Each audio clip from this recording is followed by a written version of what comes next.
Welcome to the Newcomers on Fire show. In this episode, we have a special guest, Jessica, who works at the Canada Mortgage and Housing Corporation. She was an analyst and now she's a project manager. She originally comes from Peru, and like many newcomers, she faced her fair share of challenges. But what is incredible about her story is how she overcome those challenges and achieved some amazing things. In our conversation, Jessica talks about her journey and shares some really helpful insights. For example, she tells us about the importance of finding your own special skills and learning new things to stand out when you are looking for a job. She also talks about how having a positive attitude and being open to learning can make a big difference. That's not all.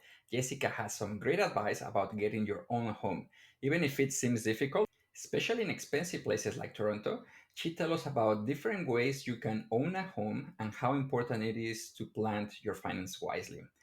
One of the really cool things about Jessica is how she learned and grew with the help of others.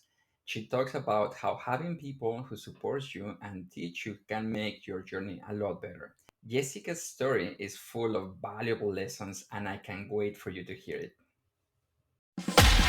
Welcome to the Newcomers on Fire show with your host, Miguel Abascal. Listen to people like you sharing their journeys, struggles, and their breakthroughs. Be ready to be inspired to take control of your time, career, finances, and future. Fulfill your potential. Become the person you're meant to be and make your dreams a reality.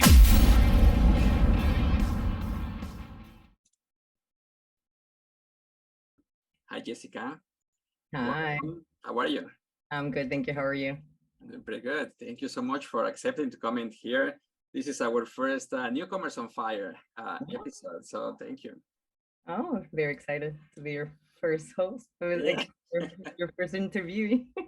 exactly. You know what? In a way, you inspired this too as well, because from that email that you sent me that you wanted to help the community understand better financial literacy, and it's like, wow, you know what? That you just remind me that there are so many amazing people just like you that they want to do better. So it's like, okay, we need to listen and hear to her story. So that's why we are here. And if it's okay, like just tell us a little bit about who is Jessica. Oh, yeah, I'll give you a bit of my background. I'm Jessica. I came to Canada in the late 1996 to be precise, from Peru.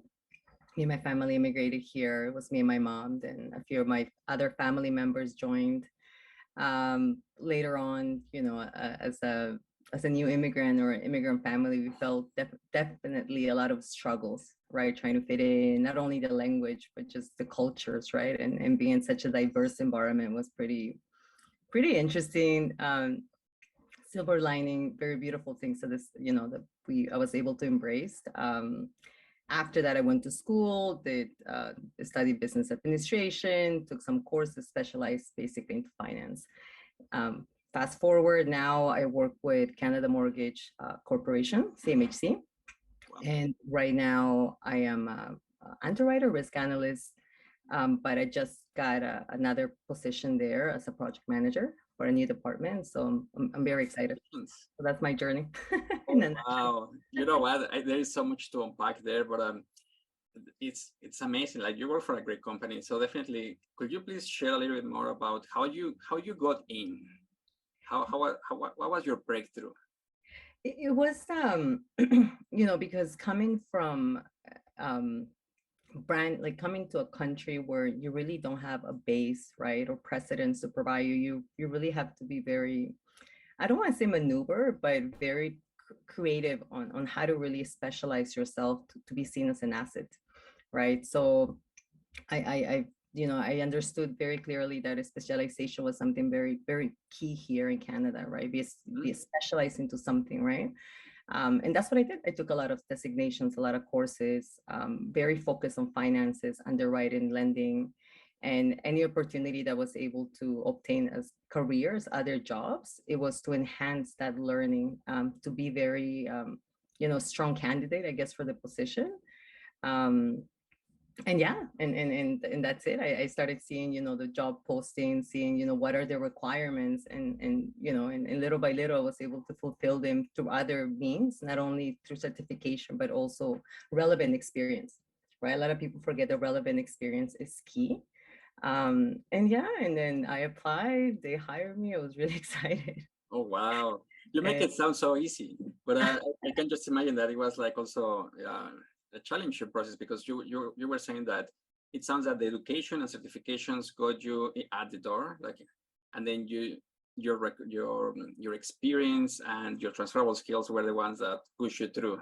yeah, you know what? I find that my soft skills and personality also was a big key, right? Being open Absolutely. to the opportunity, right? Like I know I find that a lot of people forget that, yeah, it's good. The hard skills are very important, but at the same time, there's other skills that, will supersede that, right? Like the willingness to learn, and also the fact that you don't need the direct experience, as long as you have relevant experience and you're able to demonstrate that at the time of hiring, it's enough, right? Like I think I was reading an article where as long as you meet 60% of the job requirements, then you're good to apply, right? So Very well.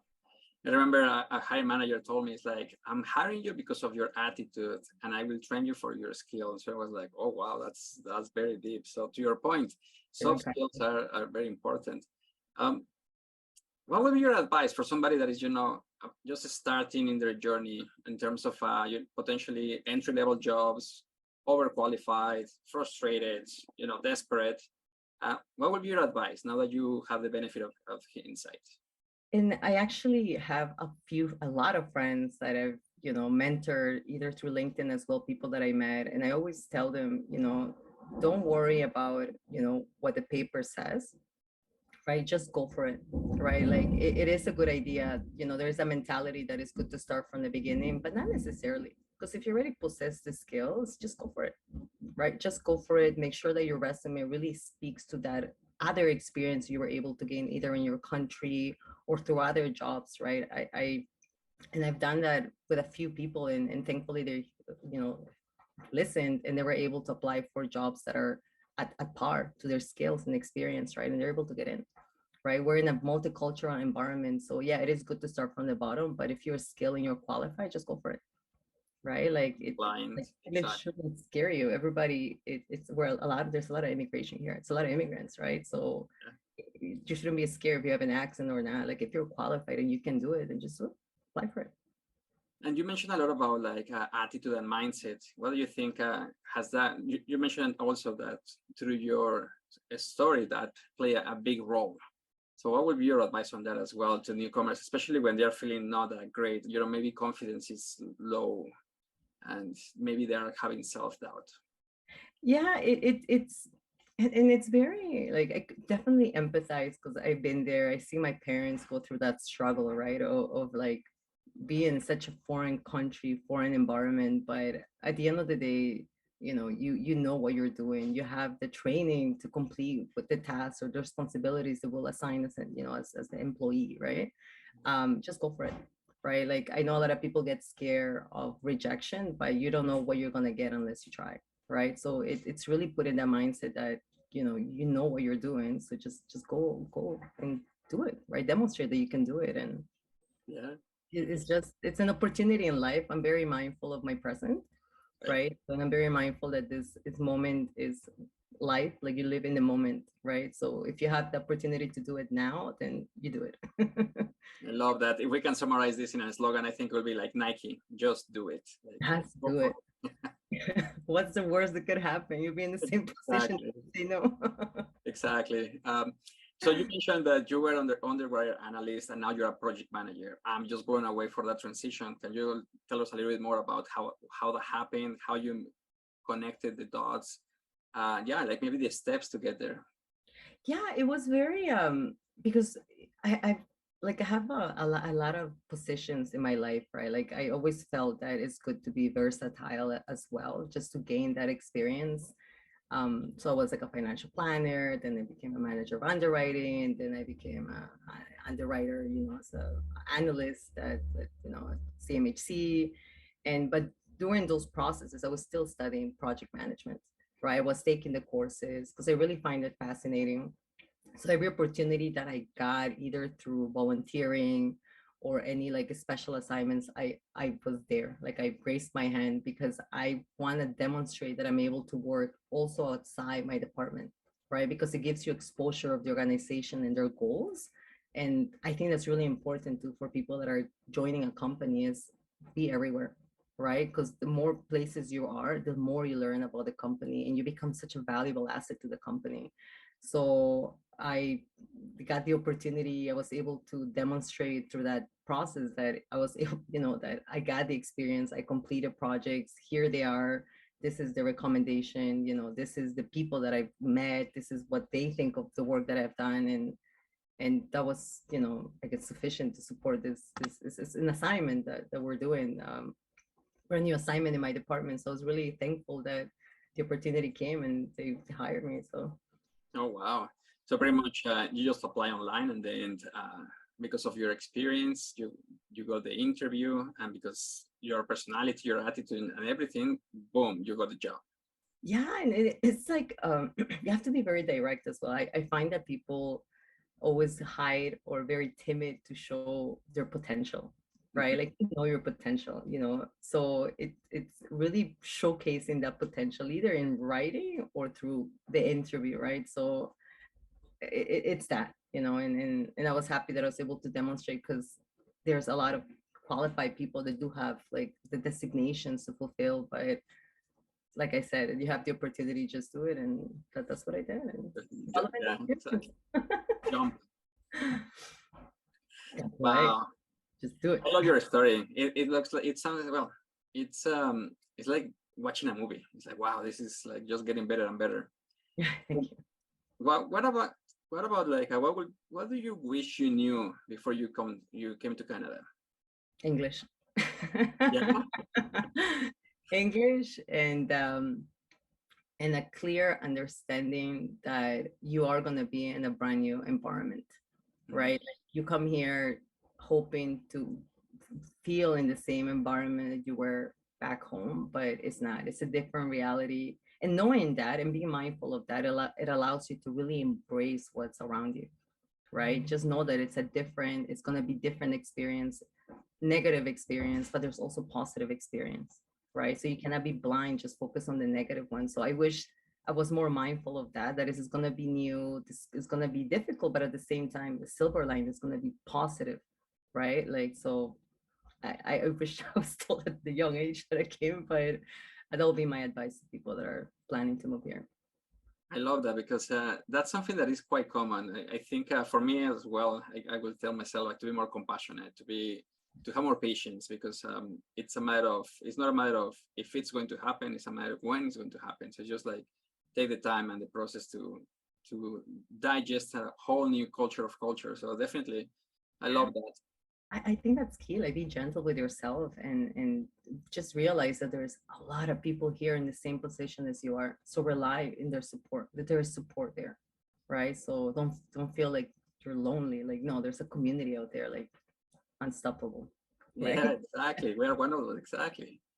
That's amazing. If you could redo anything about your newcomer journey, what would you have done differently? I guess one of the things that really motivated me Mhm. in the path that I'm in, and something that I wish that I knew as a newcomer and that would have done differently, is really get really good financial advice, or like really sound like financial planning, right? I find that I remember having an experience when I started working, having a full-time job, and I went to the bank and I was thinking of getting a mortgage, and I didn't really get the service that I wanted to get, nor did I knew the questions that I wanted to get. And like in hindsight, at that time I was like, man, I could have been a homeowner many years ago.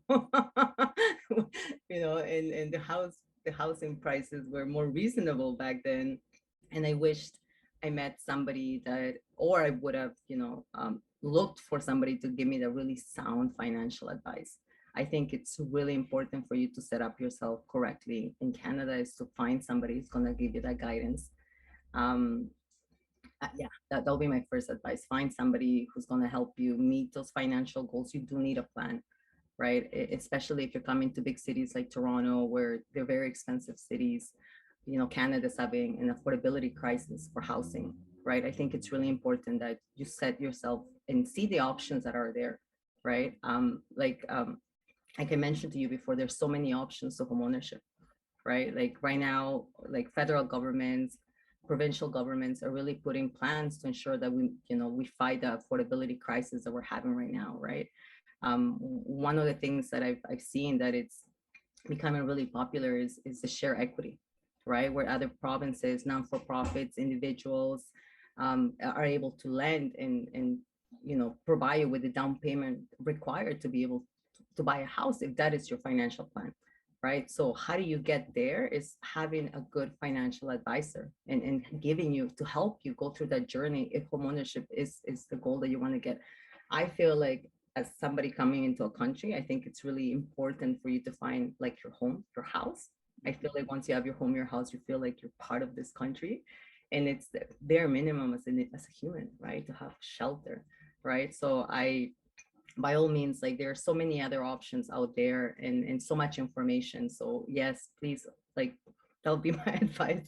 Find a good professional to help and give you that guidance because it is out there and it is possible. Wow, this is amazing because you're right. I think as a newcomer, we face three big challenges. The first one is the challenge for your time. So usually, especially in my experience, is like at the beginning, you are working on survival jobs, and then you don't have much time to do anything else. You are exhausted, and then trying to find a job maybe like at night. So trying to conquering back that control over your time. That's number one.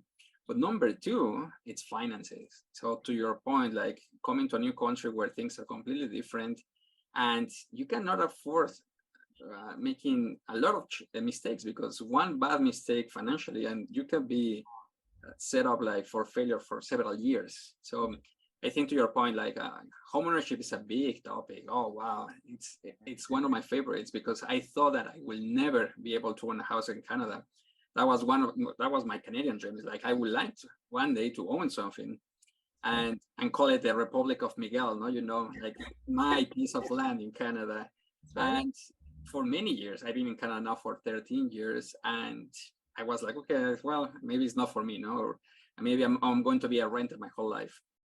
But it was because I saw somebody just like you, just like me. I was a senior manager back in the day, and he was a manager. So in theory, he was earning less than I. And I was like, okay, not because I'm not suggesting anything other than when he told me that he owned 5 houses, I was like, how you did that? Like, you need to be my mentor. And then he taught me so many different strategies. He was actually a real estate guru. And just because on title he was a manager, no, he was a business owner, an entrepreneur, a hustler. He was amazing. So I asked him, can you please show me the way?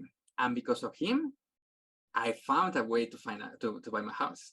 And with my wife, which I will never have seen it differently, because I was always waiting for the perfect opportunity when the bubble will crash and when the things will go down, and that's when I'm going to get in.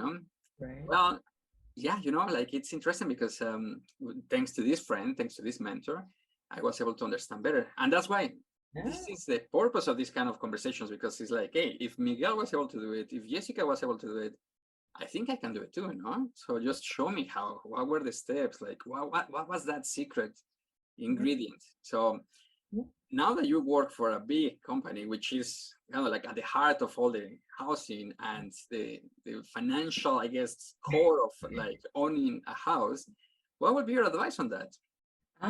It's I think in regards to like home ownership or like the options that we have or Yeah, you know what? Like, I know it's a generic, very general question, but a lot of people are struggling to make ends meet.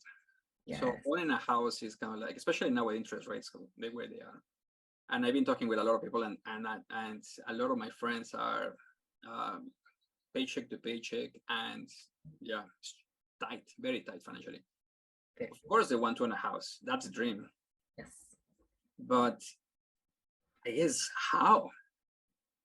It's a good question. Like looking at, and I'm gonna just like concentrate in Toronto, right? Because we see a lot. There's like a large population in Toronto or GTA area, right?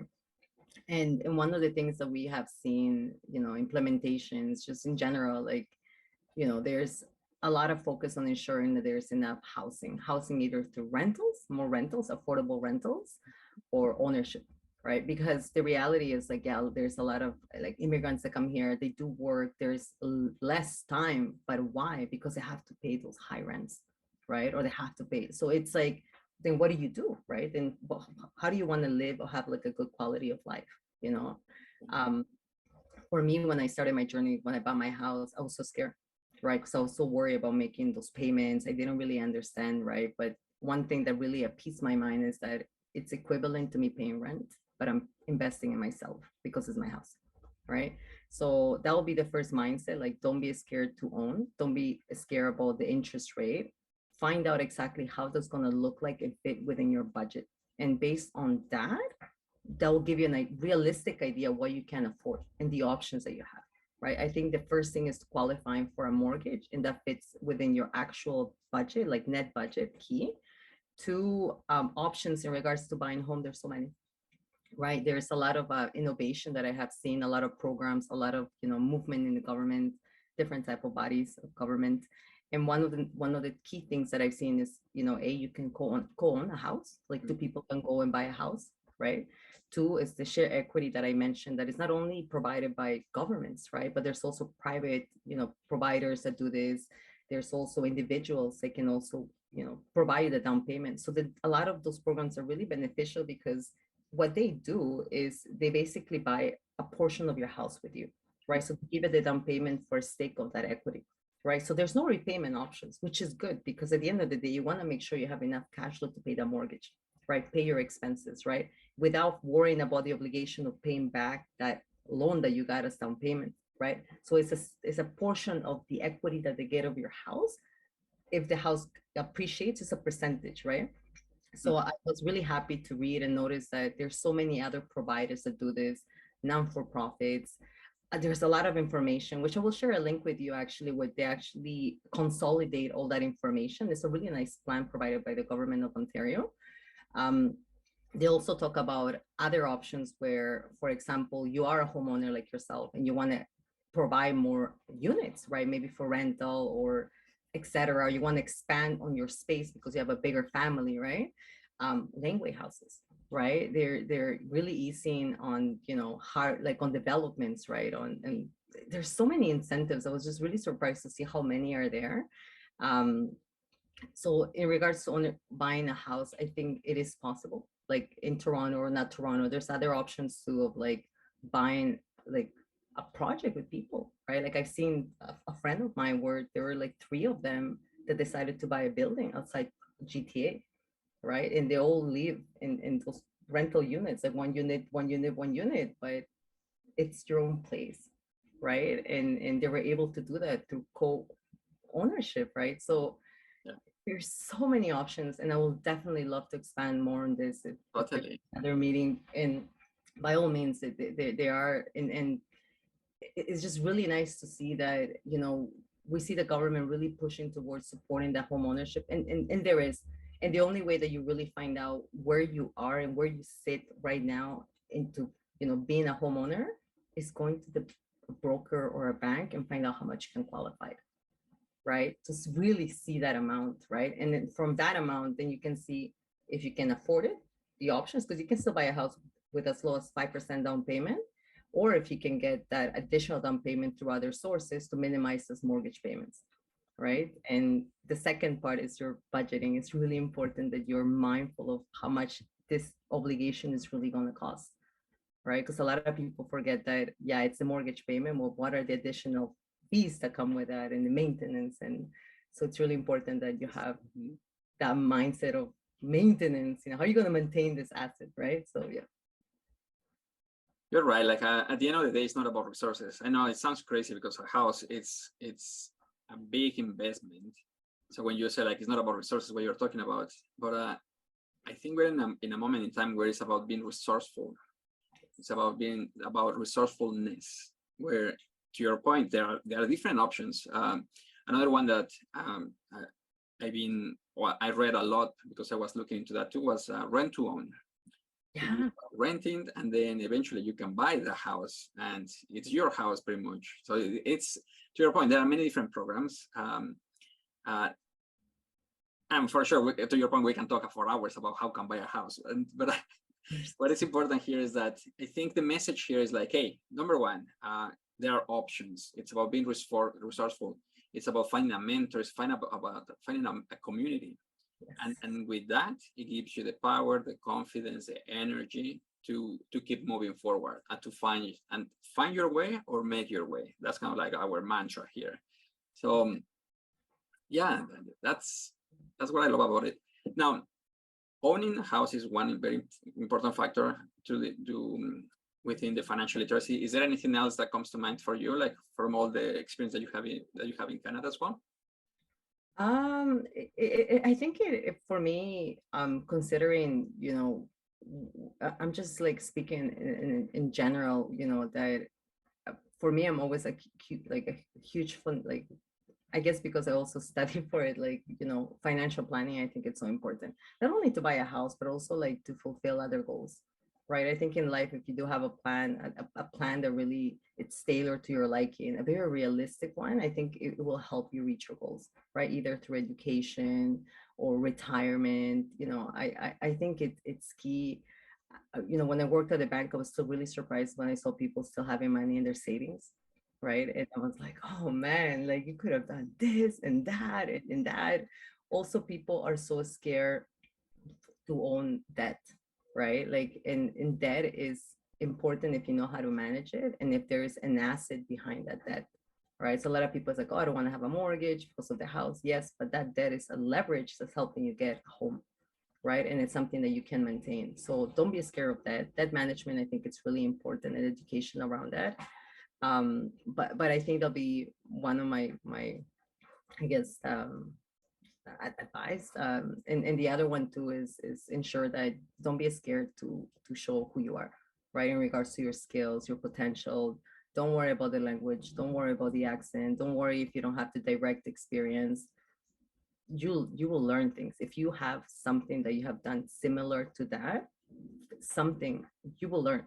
It's just in our nature to do it. So don't be scared. Just like Nike said, just do it. Just do it. Yeah, we're not being paid by Nike, by the way. But yes, just do it. So true. So we were talking about the need of controlling your time, and also how that evolves into, okay, now I need to also control my finances, to own my finances. And to your point, after that, and on the next wave that I'm seeing here as a newcomer, is that once you figure out how to manage your time and how to own your time back, once you have a good job, then you have better finances. The next step is the future. You need to own your future. You need to make this house or make this new environment your home, and potentially your Canadian dream, right? So I love what you're saying, because as a financial planner, that's exactly like what you help people with as well. No? So in terms of like, okay, where you are right now, where you're going. When I was also a financial planner, financial advisor back in the day, I was also surprised that people will be focused a lot of investments in the future, but will not pay attention to insurance, and how insurance is the basement of the foundation of any big financial, because without it, it's like the moment that something happens, guess what? There is nothing to cover that loss or that income or that situation or that disability. So it's very important also that for some of us as newcomers, depending on where you're working, you may need also to account for that, because what will happen if something happens to your ability to produce that income, to your ability to deliver or to do. So without that, what will happen after? So yeah, I'm telling you, like, we can go on so many different ways. But what I love about here, Jessica, is that your advice is so spot on. So thank you for that. No, my pleasure. And again, like that's a part of financial planning, right? The insurance part, the saving parts. Like I remember people that wanted to buy a house and they're like, oh, but I sold this Mercedes. I'm like, okay, like first of all, like manage your credit, because your credit credit, sorry, that big part here in Canada, your credit. Your credit is important. If you cannot pay for something, and do not think of credit as an option. Like think of credit as something that will help you get something else, like a leverage for investment, but don't rely on it as a day-to-day type of tool, right? So credit management, I think it's really important. To your point, that's all part of financial planning, right? Like I was mentioning, I had somebody that wanted to buy a house, but then she wanted to buy a car, and I was like, if you buy the car, those payments are going to eat away at your goal, at that mortgage payment that you would have qualified for this mortgage, because it's a debt obligation that gets accounted in the calculations. And she's like, never mind, I'd rather get my house. So having that guidance is so important. And yes, and with insurance as well, I think that's fundamental as well. Fundamental. And you know what, like we are not right now, we're not operating as financial advisors, financial planners. I'm a project manager, you're a project manager, but it's so important that it's critical that everybody should know this kind of information. Everybody should be on top of their finances, because if not, if you are not owning your finances, somebody else will. Yes. So, and that's scary, right? Because then what's going to happen? Yeah, that's right. That's right. I think it's so important, and the people that that I've met that actually had some, like yourself, you had like somebody to guide you, or it doesn't have to be a financial planner or somebody at the bank, just somebody that has that experience, or like to help you reach what you're looking for. So yeah.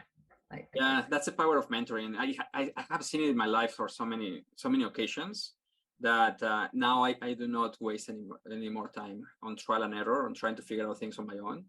I do not go to YouTube to watch 50 videos just to try to figure out a topic. It's not about the how, it's about the who. And the who is going to tell you the how. So again, it's not about the how, because there is a lot of media and a lot of content out there to tell you how to do this in 3 steps, how the 7 steps to do this faster, and so on. It's the who, that if you find that great person, that great mentor, that great advisor, then everything is going to be possible, because then with that advice, then now you know exactly what to do, the how and the steps and so on. So again, Jessica, I love every bit of this piece of advice and the conversation that we have. If anyone wants to reach out to you, like what would be a way to reach out to you? Social media, LinkedIn? Like LinkedIn, I provide like a career advice. Like I have set that up so they can look for me under Jessica Camborda. And yeah, if they want to just talk to me or get any information or any contacts, like I'm here to help my community, like any way that I can.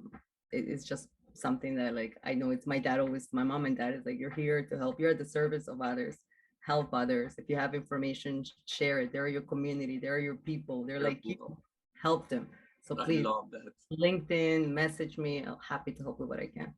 I love that, because your parents, I think they know the secret, to be honest. And the secret is that the moment that you help others get what they want, definitely you figure out, like, that helps you also get what you want, because by serving others, the law of reciprocity always comes back. So I love that. Jessica, thank you so much. Of course, there is no doubt that you are a newcomer on fire. Yeah. And we love all the time that you provide us and that you invested with us in terms of giving us more advice and wisdom and share your experience. We are so proud of you. So thank you so much. And any last words for the community? Like I said, like like do rely on good organizations like the one that you're running. I think you've been doing a fantastic job. You helped my sister, you helped a lot of my friends, you have provided such great programs. So rely on those great organizations, to help you feel more at home. And just, Miguel, thank you again for the opportunity. I'm very thankful, and reach out, like I said, on LinkedIn. Happy to help. Oh, thank you so much. Thank you. You are too kind. Thank you. And yeah, have a great day. You too. Thanks again. We hope you enjoyed this show and that it helps you to find your way or make your way. If you found value, share it with someone who needs it. Until next time, to your success.